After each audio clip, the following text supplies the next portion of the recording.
यो कुरा सुन्दाखेरि अब मान्छेलाई रिस उठ्ला, उठोस्।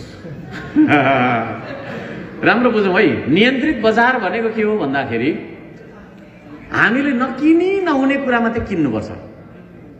बुझ्नुभयो नि? जस्तै यो देशमा अहिलेसम्म पेट्रोल निस्केको छैन, छन् त छ भन्ने छ।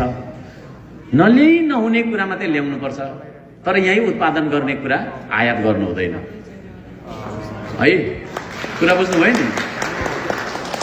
अहिले आज के छ भने विदेशमा काम गरेर 10 वर्ष काम गरेर एउटा युवा आउँछ, युवा आएर उसले कुखुरा फार्म खोल्छ। उदाहरण एउटा गोलभेडाको तपाईँको चाहिँ कृषि गर्छ, बेच्ने बेलामा होइन कता कताबाट विदेशबाट त्योभन्दा सस्तो दाम पाइन्छ। ग्राहकको महँगो त किन्दैन होइन। त्यसो भएको कारणले गर्दाखेरि हामीले नियन्त्रित बजार गर्नुपर्छ।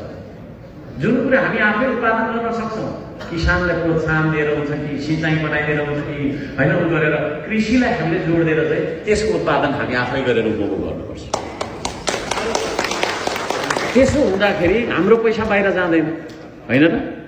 तपाईँको दाहिनेपट्टिको गोजीमा राखेको पैसा देब्रेपट्टि राखेको जस्तो मात्रै त हो होइन त? मैले उहाँको तपाईँको चाहिँ होइन दोकानबाट केही कुरा किनेँ भने त्यो पैसा नेपालीकै गोजीमा रह्यो, तर मैले विदेशीको दोकानबाट किनेर ल्याएँ भने त मेरो पैसा त विदेश गयो, गएन? हामी कङ्गाल बन्नुको कारण यो पनि हो।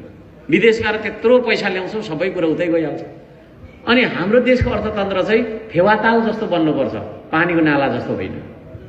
पानीको नालामा कति पानी आउँछ होला विचार गर्नु त? आएको छ गएको छ, आएको छ गएको छ, रहन्छ त रहँदैन।